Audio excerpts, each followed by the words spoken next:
تعلم على العلماء حتى تعرف الإسلام صحيحا. إن الحمد لله نحمده ونستعينه ونستغفره ونعوذ بالله من شرور أنفسنا ومن سيئات أعمالنا. من يهده الله فلا مضل له ومن يضلل فلا هادي له، وأشهد أن لا إله إلا الله وحده لا شريك له، وأشهد أن محمدا عبده ورسوله صلى الله عليه وعلى آله وأصحابه ومن تبعهم بإحسان إلى يوم الدين. أما بعد، فإن أصدق الحديث كلام الله، وخير الهدي هدي محمد صلى الله عليه وسلم، وشر الأمور محدثاتها، وكل محدثة بدعة، وكل بدعة ضلالة، وكل ضلالة في النار. وبعد، بإذن الله تعالى vazhdojmë me këtë libër madhështor El Muharrar fil Hadith të Ibn Abdul Hadi El Hanbali rahimahullah. Dhe në mësimin e kaluar e përfunduam librin e namazit, Kitabus Salah, dhe siç thamë se sonte do fillojmë me namaz, me librin e Kitabul Janaiz, do të thonë libri i gjenazeve. Libri i gjenazeve, Kitabul Janaiz. Dhe këtu autori rahimahullah Ibn Abdul Hadi El Hanbali rahimahullah ka ecur në përpillimin e këtij librit sipas rrugës të fuqahave, dhe në veçanti do më thonë sipas fuqahave të medhhepit Hanbali. Dhe Ibn Abdul Hadi rahimahullah synon me këtë libër do më thonë shërbimin e medhhepin që e ka ndjekur, i cili ka qenë do më thonë në medhhepi i Imam Ahmedit rahimahullah, edhe prandaj ashtu edhe ka përpillu dhe ashtu edhe ka renditur që pas Kitabus Salah të vijon do më thonë në libri i gjenazeve, Kitabul Janaiz.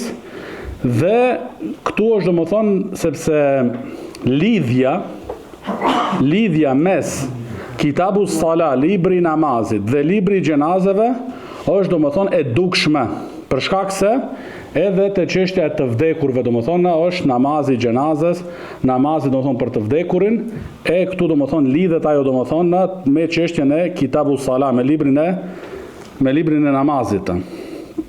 Dhe thot Sheikh Zejdi rahimahullah, El Janaiz, njoja e kësaj është do më thonë gjenaza, gjenazatun, dhe i thuhet ose është për qëllim këtu me El Janaza, është për qëllim do thonë i vdekuri, është për qëllim do thonë i vdekuri, dhe thuhet për të do më thonë El Janazatu. Këtu thot Sheikh Zejdi rahimahullah se këtu ndërlidhen disa çështje ose disa rregulla për të gjallit në lidhje me gjenazën, në lidhje do më thonë me të vdekurin, që ato do më thonë në rregulla vlejnë për të gjallit. Si për shembull, thot Sheikh Zejdi rahimahullah, çështja e parë është që kur i afrohet atit e gjeli dhe kur shihen do më thonë shenjat e vdekjes, është do më thonë në mirë, thot Sheikh Zejdi rahimahullah, që me pas dikush aty, me qëndru dhe me ja përkujtu ati do më thonë dhikrin, me ja përkujtu Allahun subhanahu wa ta'ala, dhe me i thënë ati fjalë të mira, dhe me i thënë ati do më thonë fjalë të mira. Dhe kjo është, thot Sheikh Zejdi rahimullah, prej veprave të elbir wal khajr, prej veprave do më thonë të bamirësis dhe të mirësis, që me shku do më thonë aty, dhe sidomos nëse ke do më thonë prej të familjarve dhe të afërmive, dhe dikush do më thonë që ke pas lidhje me të dosha gjatë gjithë jetës, atëherë është do më thonë prej minel a'malil birri wal khajr, që me shku do më thonë dhe me ja përkujtu ati do më thonë Allahun subhanahu wa ta'ala dhe darul akhira dhe akhiretin me ja përkujtu, dhe se ajo është ma e mirë për besimtarin se sa kjo dunja, dhe po ashtu edhe çështja e shahadetit, që me i thënë atit ose me ja kujtu ati do më thonë çështjen e shahadetit, sepse si ka thënë pejgamberi sallallahu alaihi wasallam se ati të cilit është fjala e fundit la ilaha illallah, dakhala al-janna, do të thonë ka me hy në xhennet. Dhe po ashtu edhe ka thënë pejgamberi sallallahu alaihi wasallam, innamal a'malu bil khawatim, do të thonë veprat janë sipas përfundimit të tyre. Prandaj do të thonë është kjo një gjë do të thonë për veprave të mira dhe të bamirësisë, që me shku do të thonë dhe me përkujtuat muslimanin me do më thonë dhikr dhe posaçërisht do më thonë në veçanti shahadetin, shahadatun la ilaha illallah. Dhe thot Sheikhu Sheikh Zejdi rahimahullah se në këto rrethana dhe në këto qaste dhe momente nuk i mundsohet njeriut me thënë këtë fjalën e tauhidit la ilaha illallah për vetëm për dika që ka kuptu do me thënjën e saj paraprakisht, para se t'i vina do thënë ato momente të rënda dhe të fundit dhe frimarjet e fundit të jetës, do thënë e ka kuptu do me thënjën e saj dhe ka punuar si pas asaj. Do thënë e ka kuptu dhe ka punu. Këtyrve njerëzve Allahu subhanahu wa ta'ala u jep sukses, taufiq, që me thënë këtë fjalë. Në këto momente ka që të rënda dhe të vështira. Po ashtu, thot Sheikh Zejdi rahimahullah, tash përmend Sheikhu do më thonë tash disa çështje në mënyrë të përgjithshme, dhe pastaj ato çështjet e përgjithshme do vinë në disa kapituj këtu do më thonë që do trajtohen edhe në mënyrë më detajuar. Çështja e dytë thot Sheikhu Sheikh Zejdi rahimahullah, kur i del shpirti njeriut, ata që janë aty të pranishëm, është do më thonë e rekomandume që t'ja mbyllin syt. Që t'ja mbyllin do më thonë në syt. Dhe kjo mbyllja e syve, mbyllen me butësi dhe kujdes. Do më thonë, muslimani prap vazhdon me qenë i paprekshëm, edhe pas vdekjes. Jo të mendojsh ti se tash ai ka vdek, edhe mundesh me të bësh çka dush. Po ashtu, nëse ka vdek në një pozitë për shembull në karike, atëherë e merr, e shtron në tokë, mbi korrizin e tij, dhe ja drejton domethënë gjymtyrat e trupit, edhe ja mbyll syt. Ja mbyll syt domethënë me kujdes dhe butësi. E asesi do më thonë, nuk lejohet do më thonë që njeriu me fillu do më thonë me zë të lartë, me bërtit aty dhe grisja e robave ose goditja e faqeve të ftyrës, këto do më thonë të gjitha janë prej veprave të gjahiljetit. Po ashtu edhe çështja e do më thonë lajt do më thonë të vdekurin. Edhe kjo do më thonë do vinë në ma vonë, ka do më thonë kapitull të veçantë, që ka përmend do më thonë në Sheikh Imam Ibn Abdul Hadi, rahimahullah. Dhe po ashtu edhe çështja do më thonë e varimit, që duhet me nxitu do më thonë, që me njerë nxitimi, thot Sheikh Zejdi rahimullah, në pregaditjen e gjenazës, duke e lajt, duke e fut do më thonë në tekfin, edhe pasaj duke nxitu po ashtu me qu tek varezat. Po kjo nxitje, thot Sheikhu Sheikh Zejdi rahimahullah, nuk guzon me qenë në atë shkallë që ndoshta me rreziku rrëzimin e gjenazës. Jo me kuptu do më thonë, është sunet tash edhe ti me vrap ta që është atë personin. Edhe që ndoshta mundet me ndodhë do më thonë që me tra gjenazja në tokë edhe do më thonë të komplikohet situata, ndoshta edhe aureti dhe lek shumë rast. Kjo nuk është e kërkuar do më thonë. Por ec do më thonë pak me hapa të shpejta, por në mënyrë që ta kontrollojsh situatën. Jo me dalë situatën do më thonë jashtë kontrollit të. Po ashtu këtu hynë thot Sheikhu Sheikh Zejdi rahimahullah dhe çështja e varrit, do të thonë tjetë si pas sunetit dhe mos ndodhin aty do të thonë që të ngritet vari edhe të ndërtohet mbi të me pllaka, me do të thonë gjëra tjera, të gjitha këto do të thonë nuk lejohen. Dhe po ashtu do të thonë është edhe pas varimit të lutesh për të vdekurin, se si ka thënë pejgamberi sallallahu alaihi wasallam, istaghfiru li akhikum, do të thonë kërkoni falje për vllajën tuaj, sepse ai tash do më thonë wasalu lahu tathbit, dhe lutuni për të që t'i dhurohet atit qëndrueshmëri, fa innahu al-an yus'al, sepse ai tash do më thonë po pyetet. Çka pyetet? Thotë Sheikh Zejdi rahimahullah, pyetet domethënë ani Rabb, pyetet domethënë për Zotin e tij, për të adhuruarin e tij, për fenë e tij dhe për pejgamberin sallallahu alaihi wasallam. Besimtarit domethënë Allahu subhanahu wa taala i jep qëndrueshmëri që t'i përgjigjet këtyre pyetjeve, kurse njerëzve domethënë të nifakut dhe të kufrit dhe të prishur çka janë, domethënë Allahu subhanahu wa taala nuk ja mundson që t'japin përgjigje të sakta, sepse ajo do të jetë domethënë shpërblimi, respektivisht dënimi, do të jetë domethënë sipas llojit të veprave që ata i kanë punuar gjatë tërë jetës.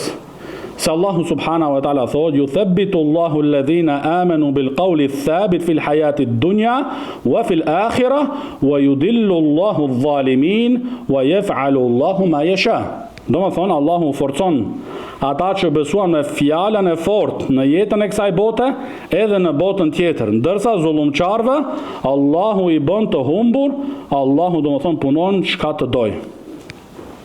Pra thotë Sheikh Zejdi rahimahullah se është shpjegu ky ajet që kanë thënë dietarët e tefsirit se është zbritur domethënë në lidhje me shpërblimin në varr ose dënimin atë. Ose domethënë dënimi, besimtari domethënë kur pyetet nga melaçet, Allahu subhanahu wa taala jep mundësinë domethënë dhe jep fuqi dhe forcon të përgjigjen me domethënë ndaj atyre pyetjeve me përgjigje të sakta, kurse munafikut dhe el fajir nuk ju mundsohet me dhënë përgjigjen të saktë. Edhe thotë Sheikh Zejdi rahimahullah, po ashtu vjen edhe çështja e ngushëllimit që është domethënë min sunna një gjë e tillë. Pastaj përmend këtu hadithin e parë, hadithi i parë domethënë në këtë libër dhe në këtë kapitull, që është hadithi 504 në renditje. Hadithi 504, ku thot Ibn Abdul Hadi al-Hanbali rahimahullah, an Anas ibn Malik radiyallahu anhu qala Rasulullah sallallahu alayhi wa sallam, la yatamannayanna ahadukum al-maut li durrin nazala bih, fa in kana wala budda mutamanniyan falyaqul Allahumma ahyini ma kanat al-hayatu khayran lih wa tawaffani idha kanat al-wafatu khayran lih. Muttafaqun alayh. Në këtë hadith që e transmeton sahabiu i nderuar Anas ibn Malik radiyallahu anhu, se pejgamberi sallallahu alaihi wasallam ka thonë: askush prej juve le ta mos e dëshirojnë vdekjen për ndonjë sprov ose goditje që i ka ndodhur atit. Dhe nëse është puna patjetër, fa in kana wala budda, që patjetër me bën një gjë e tillë, atëherë le ta bëjnë këtë lutje. Do me thonë, o Allah më jep jetë, më dhuro jetë të jetoj, nëse jeta është e mirë për mua. E ma merë shpirtin nëse vdekja është më mirë për mua. Kjo është do me thonë lutja që e bën besimtari. Kjo është lutja do me thonë që e bën besimtari. Së pari, se shumica e dietarëve një gjë e tillë e shohin domethënë të papëlqyer, që njeriu domethënë të lutet për vdekjen. Është domethënë një gjë e papëlqyer, sidomos domethënë, thotë Sheikh Zejdi rahimahullah, kur janë sprovat prej llojit të sprovave të dunjas. Sprova domethënë të dunjas, si për shembull smundje, skamje, varfallok ose gjëra tjera domethënë që ai domethënë këtu duhet me duru dhe me shpresu në shpërblimin e Allahu subhanahu wa taala dhe ngritje domethënë e shkallave në ahiret. Domethënë ta përmbajnë veten e tij me duru dhe me shpresu në shpërblimin e Allahut subhanahu wa taala. Dhe disa prej dietarëve kanë thënë bile një gjë e tillë është ndaluar. Haram. Është domethënë ndaluar që njeriu me dëshiru domethënë vdekjen për shkak të një sprovë që ka goditur prej sprovave domethënë të dunjas, prej sprovave domethënë të dunjas. Kurse sa i përket kur njeriu friksohet ka frikë për fenë e tij, friksohet për fenë e tij, nga fitne të shumta dhe të ashpra, a bën ai domethënë këtu të lutet për vdekje? Disa prej dietarëve kanë thënë po. Nëse ai friksohet domethënë sprovës në fenë e tij. Nuk flasim tash domethënë sprovës në çështjet e dunjas, por sprova domethënë në fenë e tij. Disa kanë thënë domethënë ajezu, bile disa kanë thënë është mustahab. E disa kanë thënë prap edhe këtu është e papëlqyer. Edhe këtu domethënë është e papëlqyer, dhe ata që kanë thënë se është e lejuar, kanë thënë domethënë e kanë përmend çështjen e hadithit që ka treguar pejgamberi alayhi salatu wasalam se domethënë në fund të kësaj bote ka me kalu një besimtar pranë një varrit, edhe ka me dëshiru domethënë si pasojë të fitneve dhe sprovave domethënë të shumta, ka me dëshiru domethënë me qenë në vendin ose pozitën e atij të vdekurit. Ka me dëshiru, edhe kanë thënë sipas kësaj lejohet domethënë një gjë e tillë kur ndërlidhet sprova domethënë në lidhje domethënë me fen domethënë e njeriut.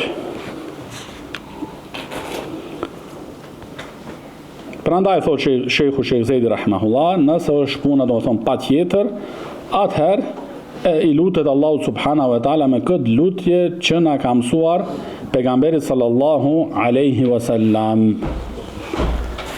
Pastaj hadithi tjetër 505 an Jabir ibn Abdullah radiyallahu anhuma qala Rasulullah sallallahu alaihi wasallam la yamutanna ahadukum illa wa huwa yuhsinu billahi adh-dhann, rawahu Muslim. Në këtë hadith ka thënë pejgamberi sallallahu alaihi wasallam le të mos vdes askush prej juve për vetëm se ka mendim të mirë për Allahun subhanahu wa taala. Do thonë ti mos i vi askujt vdekja për vetëm se keni mendim të mirë për Allahun subhanahu wa taala. Dhe Sheikhu Sheikh Zejdi rahimahullah thot se kjo është wajib për besimtarin që ai me pas mendim të mirë për Allahun subhanahu wa taala, dhe kjo në të gjitha situatat. Në të gjitha situatat domethënë me pas mendim të mirë, dhe asesi nuk lejohet që ai me pas mendim të keq për Allahun subhanahu wa taala dhe me i hub shpresat në mëshirën e Allahut subhanahu wa taala. Por ajo që është patjetër nga njeriu, nga insani, që ai me pas mendim të mirë për Allahun subhanahu wa taala dhe ti lutet Allahun subhanahu wa taala për sukses dhe që me furnizu dhe me ja lehtësu çështjet e tij. Por duke, thotë Sheikhu Sheikh Zejdi rahimahullah, duke i zbatuar dhe duke i ndërmarr sebepet sheriatike. Do thonë ti i lutesh Allahu subhanahu wa taala për me ta lehtësu çështjen, për me dhënë sukses, për me dhënë furnizim, por në anën tjetër i bën domethënë ato sebepet të ligjshme. I bën domethënë ato sebepet të ligjshme, pastaj mbështetesh në Allahun subhanahu wa taala. E sidomos, thotë Sheikhu Sheikh Zejdi rahimahullah, kur është njeriu domethënë në një fazë të rëndë të një smundje dhe ndoshta jo është afru vdekja, atëherë dhe më shumë duhet të përpiqet dhe ta shtrengojnë veten e tij që me pas mendim të mirë për Allahun subhanahu wa taala. Se ai tash ka me taku Allahun subhanahu wa taala dhe me pas mendim të mirë se ai ka m'ia fal mëkatet dhe ka me ruajt ato nga dënimi i varrit. Dhe shpreson domethënë se do të jetë vari i tij bafqe prej bafqeve të xhenetit, dhe se Allahu subhanahu wa taala do t'ia falë atij të mëkatet dhe do ta forcojnë atë ndaj përgjigjeve që do ja bëjnë me laçet. Kështu domethënë duhet me pas mendim të mirë për Allahun subhanahu wa taala, e asesi nuk guxon me pas njeriu domethënë mendim të keq për Allahun subhanahu wa taala. Pra, e ka sjell Ibn Abdul Hadi rahimahullah këtë hadith këtu, që me tregu domethënë se duhet robi në këtë lloj situate me pas mendim të mirë për Allahun subhanahu wa taala. Edhe njeriu gjatë jetës së tij edhe kur është i shëndosh, edhe kur është në mirëqenie, e adhuron Allahun subhanahu wa ta'ala me shpresë, me frikë dhe me dashuri. Nuk është as si Khawarijt që e bën një gjë e tillë vetëm nga frika, nuk është as si Murxhia që e bën domethënë vetëm me shpresë, e as edhe si Sufit që e bën një gjë e tillë me dashuri. Por të gjitha këto domethënë i ka të bashkuar në zemrën e tij. Sepse këto ibadete madhështore, el khaufu, wal raja, wal mahabba, frika, shpresa, dashuria, janë domethënë adhurime madhështore, që vendi i tyre është domethënë zemra. Dhe këtu, duke u përgatit domethënë për mësimin edhe duke lexuar këtë hadith, më kujtua shpjeguesi i këtij librit, dietari i madh, dietari kolos, Sheikh Zejdi rahimahullah. Kur Sheikh Zejdi rahimahullah në vitin 2013 vdiq, ose ka qenë ndoshta 2014 në pranverë. 2014, kur vdiq Sheikh Zejdi rahimahullah në vitin 2014, na kanë tregu ma vonë nxënësit e shejkhut, njerëzit të afërt të shejkhut, se hadithi i fundit, i cili e ka shpjeguar Sheikh Zejdi rahimahullah, ka qenë hadithi men ahabba liqa Allah, ahabba Allahu liqa'ahu, rawahu al-Bukhari. Kush e do takimin me Allahun, Allahu e do takimin me të. Kjo është hadithi i fundit që ky dietar kolosal e ka shpjeguar në mësimdhënien e tij ndoshta 60 vjeçare dhe më shumë. Këtë hadith domethënë. Kush e do takimin me Allahun, Allahu e do takimin me të. Ky ka qenë hadithi i fundit që ka shpjeguar Sheikh Zejdi rahimahullah. Pastaj hadithi i radhës 506 an Burejda radiyallahu anhu anin Nabi sallallahu alaihi wasallam qal المؤمن يموت بعرق الجبين رواه النسائي وابن ماجه والترمذي وحسنه.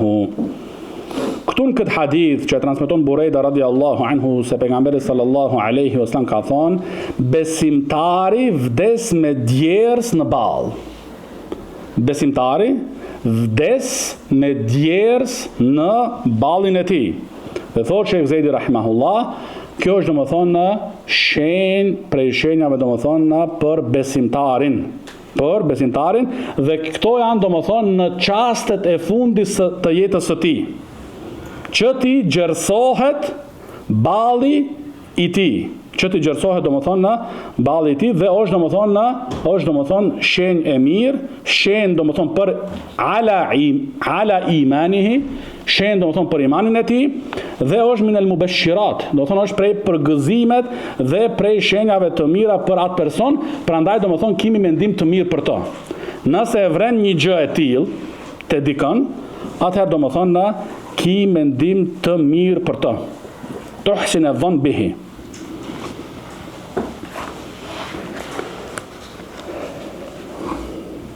Dhe shpresojmë për të domethënë, shpresojmë për të hajër.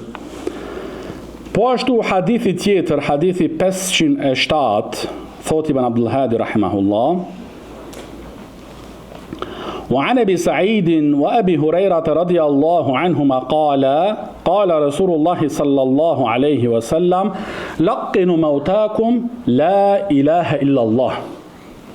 Domethënë, përkujtoani atyre domethënë që janë në prag të vdekjes, to përkujtoni domethënë atyre që janë në pragun e vdekjes, shahadetin, shahadatun la ilaha illa Allah. Domethënë atyre që i keni të afërmit e tuaj, ati që gjindeni të doni musliman, edhe është në momente në frymarrjet e fundit, do thonë ka thënë pejgamberi sallallahu alaihi wasallam që me ja përkujtu atyre la ilaha illa Allah. Sepse si ka thënë pejgamberi sallallahu alaihi wasallam në një hadith tjetër, do më thonë se kush e ka fjalën e fundit la ilaha illa Allah, dakhala al-jannah. Dhe kjo tregon domethënë ky urdhër nga ana e pejgamberit sallallahu alaihi wasallam përmban domethënë mëshirë për atë njeri që është domethënë në pragun e vdekjes dhe po ashtu domethënë edhe me pas ndjeshmëri për to. Edhe me pas domethënë ndjeshmëri për to që m'ia përkujtua atit këtë fjalë madhështore, e cila është fjala më madhështore, e cila është domethënë çelësi i xhennetit. Që më i thënë, kul ja fulan, thuaj o filan, la ilaha illallah. Dhe ja përsërit. Kjo është domethënë min e sunna. Do thonë është e pëlqyer një gjë e tillë. Është e pëlqyer, do thonë nuk është wajib, por është domethënë mustahab që një gjë e tillë domethënë të bëhet. Këtu duhet me pas kujdes dhe me qenë vigjilent dhe domethënë i kthjellët që nëse ai personi i cili është u vdek përjeton dhimbje të rënda, që ndoshta nëse ti fillon t'i thuash atit thuaj la ilaha illallah, ndoshta del nga ai një fjalë që nuk është e mirë. Por kjo si pasojë të reakcionin tënd ose të veprimin tënd që jetu e bërë. Pastaj do vish ti para njerëzve, do thosh unë ja thash atit, edhe ai e refuzoi, ai bëri kështu. Jo, në këto raste të tilla, thonë dietarët, nuk i thuhet atit thuaj la ilaha illallah. Thonë ka njerëz domethënë kanë dhimbje të rënda dhe të forta dhe të ashpra, që ndoshta edhe ai e hub vetdijen e tij në ato momente. E ti tash i vjen edhe i thosh thuja. Ndoshta ai ka me të bërtit ose ka me thënë diçka që është në kundërshtim me fenë Allahu subhanahu wa taala. Që ti e bër sebeb për ai me e thënë atë fjalë. Atëherë në raste të tilla vetëm ti ja përkujton atit. Nuk i thuhet atit domethënë thuaj, po vetë ti e thosh la ilaha illallah, la ilaha illallah, la ilaha illallah, vetëm kështu. Kjo është e mënyra.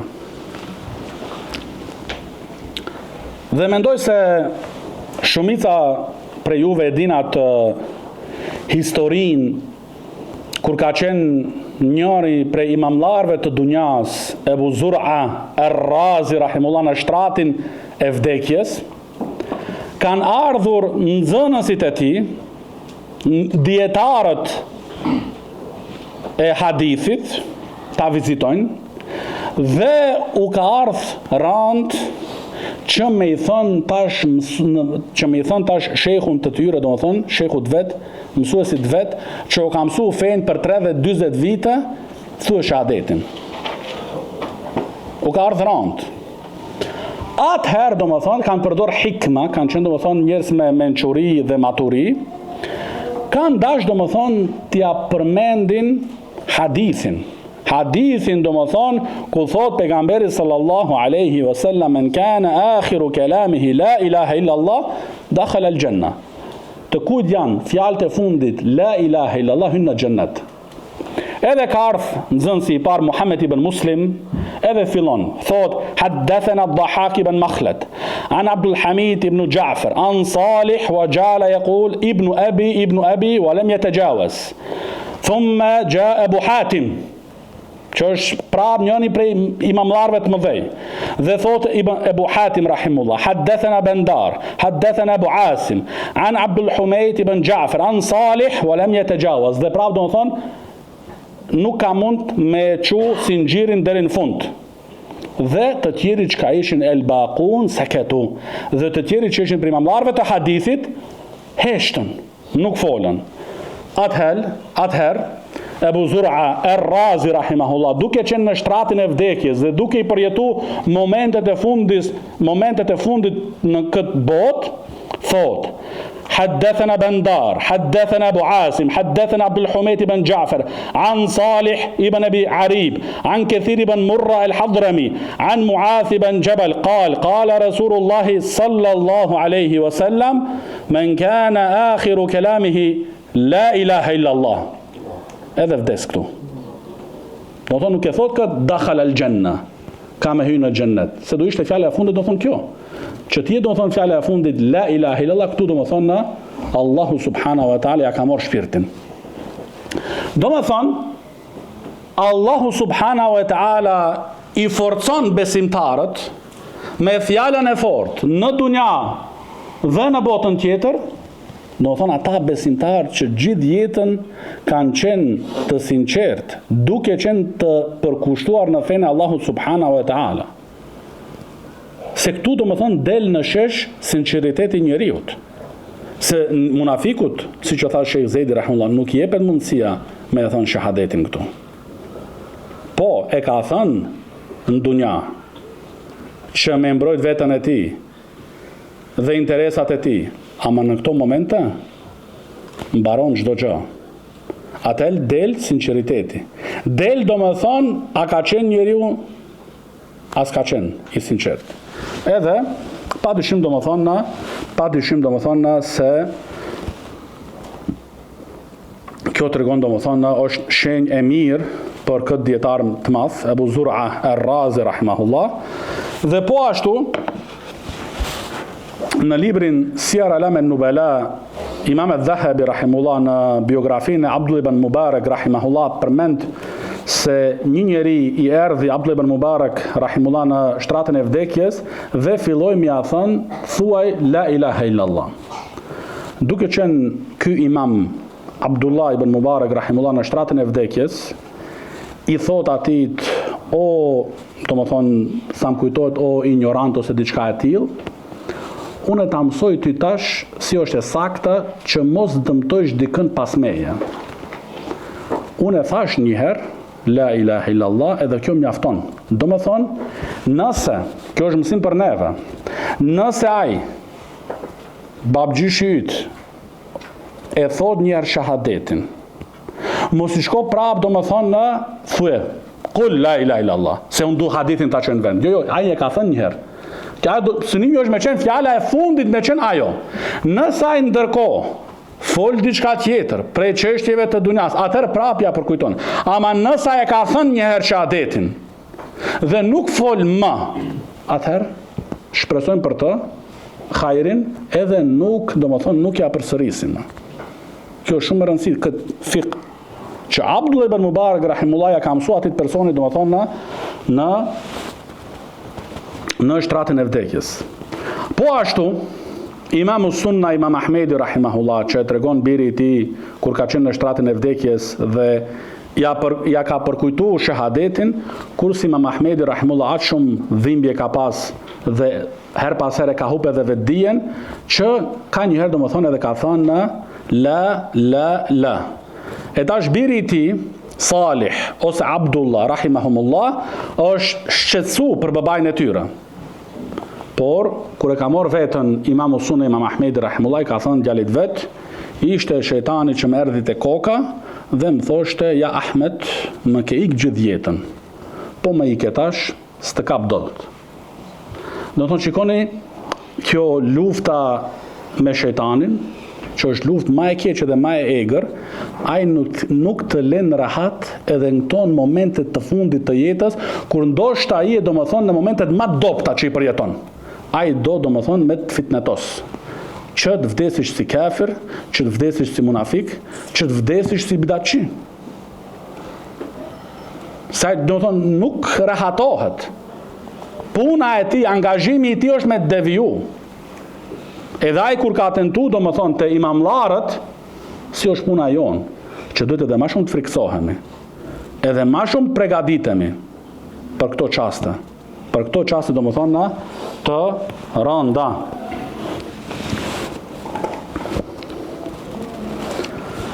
Pasaj hadithi radhës, hadithi 508, thot ibn Abdul Hadi rahimahullah, an ummi Salamata radiyallahu anha qalet, دخل رسول الله صلى الله عليه وسلم على أبي سلمة وقد شق بصره فأغمضه ثم قال إن الروح إذا قبض تبعه البصر فضج ناس من أهله فقال لا تدعوا على أنفسكم إلا بخير فإن الملائكة يؤمنون على ما تقولون ثم قال اللهم اغفر لأبي سلمة وارفع درجته اللهم اجعل درجته في المهديين واخلفه في عقبه في الغابرين واغفر لنا وله يا رب العالمين وافسح له في قبره ونور له فيه. Këtu tregon nona e besimtarve Umu Salama radiallahu anha se pejgamberi sallallahu alaihi wasallam erdhi ta vizitojnë Ebu Salama radiallahu anhu kur ishin në shtratën e vdekjes. Dhe kur hyni te dhoma Ebu Salamas radiallahu anhu, sa kishte vdekur. Sa hyni pejgamberi në ato momente, ato do më thënë momente kishte vdek ky sahabi i nderuar dhe i madh radiallahu anhu, edhe syt i kishin mbetur, do thonë, të hapur. I kishin mbetur syt të hapur, edhe çka veproi pejgamberi alayhi salatu wasallam me butësi, me kujdes, do më thonë, i ambylli syt. I ambylli pejgamberi alayhi salatu wasallam syt. Dhe ka thënë pejgamberi sallallahu alaihi wasallam, vërtet se kur shpirti merret, atë e ndjek shikimi. Kur merret shpirti, do thonë shikimi e ndjek, do më thonë. Edhe disa nga familjarët e tij të Ebu Salamas radiallahu anhu, do më thonë, filluan të çajnë me zë. Atëherë u tha pejgamberi sallallahu alaihi wasallam, mos u lutni, do më thonë, për vetëm se për të mirë, sepse me laçet thojnë amin. Për atë do më thonë çka e thoni. Pastaj pejgamberi sallallahu alaihi wasallam u lut për Ebu Salama radiallahu anhu dhe tha: O Allah, fale Ebu Salama, ngritja gradën e tij, kujdesu për pasardhësit e tij, nga ata që mbetën pas, fale atë dhe ne dhe na fal neve, o Zoti i botëve, o Allah, zgjeroja varin dhe ndriçoja atë brenda tij. Thot Sheikh Zejdi rahimahullah, se kjo tregon, ky hadith na tregon, aludon, do më thonë, se pejgamberi sallallahu alaihi wasallam nuk ka qenë larg nga shokët e tij, i distancuar, por ka qenë, do më thonë, në mesin e tyre. Edhe i ka vizitu, edhe është kujdes për ata. Sa që, do thonë, shihet se ka shku te Ebu Salama radiallahu anhu me e vizitu. Po ashtu edhe familjarët e tyre, do më thonë, që me i këshillu dhe me i përkujtu. Që me i këshillu, do më thonë, dhe me i përkujtu. Po ashtu, thot Sheikh Zejdi rahimahullah, se ky hadith është argument, se është obligim që të thuhet njerëzve që janë goditur nga sprova, është obligim të thuhet atyve fjalë të mira. Fjalë, do më thonë, të mira, dua, do më thonë, për të vdekurin, po ashtu, do më thonë, edhe sabër Allah mu dhën atyve, e kështu me radhë.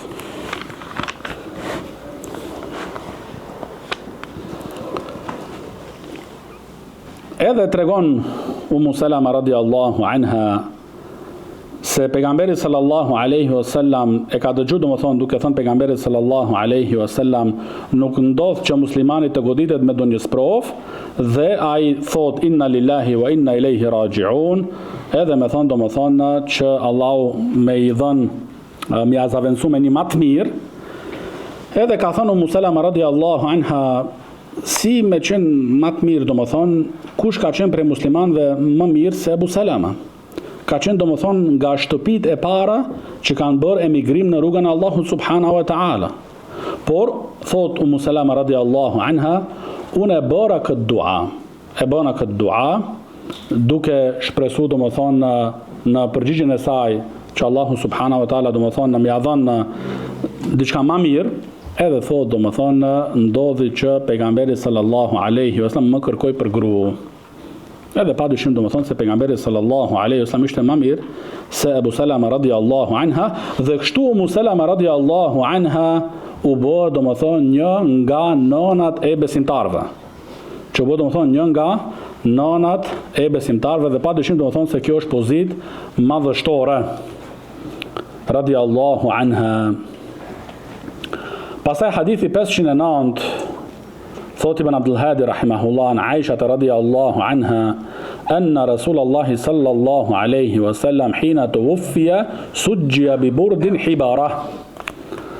Tregon Aisha radiallahu anha, nëna e besimtarëve, se kur I dërguari Allahu sallallahu alaihi wasallam vdiq, ai domethënë u mbështoll me një robë nga hibara. Nga hibara domethënë ishte një robë, një petk domethënë cilësor me shtof nga Jemeni. Domethënë u mbulu pejgamberi sallallahu alaihi wasallam me atë. Dhe kjo është domethënë e pëlqyer që njeriu kur vdes që të shtrohet domethënë mbi korrizin e tij, edhe pastaj para se të fillohet domethënë me përgatitjen për të lahet e kështu me radhë, është mirë domethënë deri asaj kohe me qëndru I mbyllur domethënë, të imbuluar domethënë të mbulohet qoftë ai burr ose gru. Kjo vlen domethënë për të dyat, edhe për burrat edhe për gratë, të mbulohen derisa të fillohet domethënë me çështjen e domethënë në që të lahet xhenazja. Këtu është përjashtimi vetëm për haxhiun. El hajj, el muhrim, ai që është domethënë në ihram domethënë, fytyra e tij nuk mbulohet. Përndryshe domethënë është obligim, thot Sheikh Zejdi rahimahullah, që aureti I muslimanit me qëndru domethënë I mbuluar, qoftë ai I gjallë ose I vdekur. Domethënë nuk do thot tash se ai ka vdekje dhe nuk mundemi me lënë sidoqoftë, jo. Është obligim domethënë që aureti I tij të mbulohet. Ajo vlen edhe për gratë, po edhe domethënë edhe për burrat. Pasaj hadithi tjetër I radhës 510 an Aisha radiallahu anha wa Ibn Abbas radiallahu anhuma anna Abu Bakr radiallahu anhu qabbala an-nabiyya sallallahu alaihi wasallam ba'da mautihi. Transmetojnë këtu Aisha radiallahu anha dhe po ashtu Abdullah ibn Abbas radiallahu anhuma se Abu Bakri radiallahu anhu e puthi pejgamberin sallallahu alaihi wasallam në ball pas vdekjes së tij. Do thonë kur erdhi Abu Bekri radiallahu anhu, kur u kthy, se në ditën që vdiq pejgamberi sallallahu alaihi wasallam, për sabat domethënë e pan sahabët ridwanullahi alaihim dhe në kryet e tyre Abu Bekri radiallahu anhu e pan pejgamberin sallallahu alaihi wasallam se ishte bërë domethënë pak më mirë. Atëherë Abu Bekri radiallahu anhu doli domethënë pak jashtë qytetit, jashtë domethënë qendrës së Medinës, në periferinë e Medinës, duke menduar domethënë se gjendja e pejgamberit sallallahu alaihi wasallam u përmirësua. Po pasaj kur I erdhi lajmi, u kthye Abu Bekri radiallahu anhu dhe hyri në dhomën e Aishës radiallahu anha, e cila ishte bia e tij, edhe ja puthi domethënë ballin pejgamberit sallallahu alaihi wasallam. Ibn Abdul Hadi rahimahullah e ka sjell këtë hadith domethënë me tregu se një gjë e tillë është e ligjshme. Është e lejuar që m'ja puth domethënë ballin. Kjo është më e preferuara, puthja e ballit. Po mundet me ndodh edhe puthja e dorës. Nuk është patjetër domethënë edhe balli me qenë. Edhe dora, edhe façja.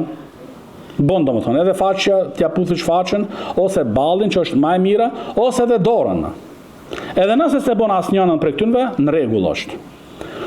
Kujt ja bën një gjë e tillë, domethënë një njeri që ke pas domethënë raporte me të, afërsi me të. Sidomos domethënë në radhën e parë tash prindërit, fëmijët e kështu me radhë. Edhe një gjë e tillë domethënë lejohet nga ana domethënë e grave ta bëjnë domethënë ndaj mahremeve të tyre. Për shembull, një gru me puth në ball domethënë babain e saj, ose dorën e tij me ja puth, ose vllajt të saj për shembull, ose anasjelltas domethënë. Një njeri, një burr me ja puth domethënë ballin motrës së tij, ose me ja puth dorën e saj. Një gjë e tillë domethënë është e ligjshme Nuk thotë Sheikh Zejdi rahimullah, nuk themi se është wajib, nuk është wajib domethënë, po është domethënë e ligjshme dhe e lejume. Është e ligjshme domethënë dhe lejume, siç e shihet këtu domethënë në çështja Abu Bekrit radhiyallahu anhu me pejgamberin sallallahu alaihi wasallam, dhe nga një aspekt duke pa domethënë se pejgamberi sallallahu alaihi wasallam është më parsor ndaj besimtarëve se sa vetë prindërit e tyre, nga një aspekt i tillë, po aspekti tjetër domethënë edhe Abu Bekri radhiyallahu anhu ka qenë njeriu më i ngushtë, shoku më i ngushtë të pejgamberit sallallahu alaihi wasallam gjatë gjithë periudhës, që nga Mekë, pastaj edhe në Medinë, dhe mundet të imagjinohet domethënë se çfarë lidhje ka ekzistuar dhe çfarë raporte kanë ekzistuar domethënë mes pejgamberit sallallahu alaihi wasallam dhe Abu Bekrit radhiyallahu anhu. Dhe hadithi i fundit të këtij kapitullit që do të mësojmë sonte është hadithi 511, ku thot Ibn Abdul Hadi al-Hanbali rahimahullah, wa an Abi Hurairah radhiyallahu anhu an an-nabiy sallallahu alayhi wa sallam qala nafsul mu'min mu'allaqatun bidaynihi hatta yuqda anhu. Këtu përkthimi, ka thënë pejgamberi sallallahu alaihi wasallam, shpirti i besimtarit është i pezulluar për shkak të borxhit të tij, derisa ai të shlyhet për të. Derisa ai domethënë të shlyhet për të. Thotë Sheikh Zejdi rahimullah se ky hadith tregon rrezikun të madh në lidhje me borxhin. Çfarë do lloj qoftë ai borxh domethënë. Edhe borxh i vogël, edhe do shta borxh i madh, domethënë, kjo tregon ky hadith domethënë se sa i rrezikshëm është domethënë borxhi. Po ashtu aludon thotë Sheikh Zejdi rahimahullah se njeriu duhet me nxitu, e ka për detyrë me nxitu, me e pastru borxhin. Përderisa ai është domethënë i gjallë. Me nxitu domethënë me punu që me e pastru. Po ashtu ky hadith është paralajmërim për ata njerëz që marrin borxhe dhe i vënojnë domethënë në pastrimin e tyre. Edhe këtë e bëjnë domethënë qëllimisht, duke e stërzgjatur. Është një paralajmërim të fuqishëm ndaj atyre domethënë njerëzve. Thotë Sheikh Zejdi rahimullah, por kush janë ata njerëz që hyjnë domethënë në këtë kërcënim, me këtë dënim? Thotë Sheikh Zejdi rahimahullah këtu se këtu janë domethënë ata njerëz që marrin borxhe duke sinu domethënë me shtu pasurinë e tyre dhe me hyrë në tregti e kështu me ja vënë domethënë njerëzve paratë e tyre kështu me radhë. Kurse thotë Sheikh Zejdi rahimullah, nëse një person merr borxhe për shkak domethënë të nevojës së madhe, si për shembull për bukë, për veshmbathje, domethënë nuk e merr për diçka domethënë me bë lukse, me bë udhëtime, me blet kerr, ndoshta makinë, jo, merr domethënë borxh për me blet bukë dhe për veshmbathje, për veten e tij dhe familjen e tij, domethënë është darura. Është domethënë në nevojë e madhe. Atëherë thotë Sheikh Zejdi rahimahullah, dhe synimi i tij është që me e kthy borxhin kur i mundsohet sa më shpejt, edhe ajo është i sinqert në niyetin e tij, ky domethënë thotë Sheikh Zejdi rahimahullah nuk hyn këtu në këtë kërcënim. Nuk hyn domethënë në këtë kërcënim, por hyn ai domethënë që i ka mundësit edhe e vënon domethënë me qëllim dhe po ashtu domethënë merr ndoshta borxh për synime domethënë që me shtu luksin dhe me zmadhu domethënë biznesin e tij. Se ka qenë domethënë, siç ka transmetuar Jabir ibn Abdullah radhiyallahu anhuma, që pejgamberi sallallahu alaihi wasallam ndodhte që disave nuk ja ka fal gjenazën për shkak se kanë pas borxh. Edhe një herë ka pyetur pejgamberi sallallahu alaihi wasallam, a ka ky i vdekuri, a ka ky borxh? I kanë thënë po. Sa kanë thënë? sa ka pyet pejgamberi alayhi salatu wassalam, atëherë sahabët ridwanullahi alehim, disa prej tyre kanë thënë i ka borx 2 dinar. 2 dinarve që ka borx. Atëherë pejgamberi alayhi salatu wassalam ka thënë sallu ala sahibikum. Faljani gjenazën shokut tuaj, dhe pejgamberi sallallahu alaihi wasallam është largu dhe kjo tregon domethënë për rrezikun të madh në lidhje me borxhet, sidomos ato njerëz domethënë që nuk kanë synime të mira dhe të pastra. Prandaj thotë Sheikh Zejdi rahimullah, besimtari duhet të kujdeset maksimum që sa më shpejt me i shly, me i pasru borxhet, edhe nëse mbetet i varfër. Edhe nëse mbetet i varfër. Domethënë ai kthehet te këto situata vetëm nëse janë domethënë të vështira dhe të rënda dhe ka shumë nevojë. Si u përmend domethënë çështja e bukës dhe veshmbathjes e kështu me radhë. Dhe ky është hadithi i fundit. Pastaj inshallah dersin e radhës do mësojmë kapitullin për larjen e të vdekurit, por kjo na mbet domethënë për radhën për mësimin tjetër. هذا وصلى الله على نبينا محمد وعلى آله وصحبه وسلم.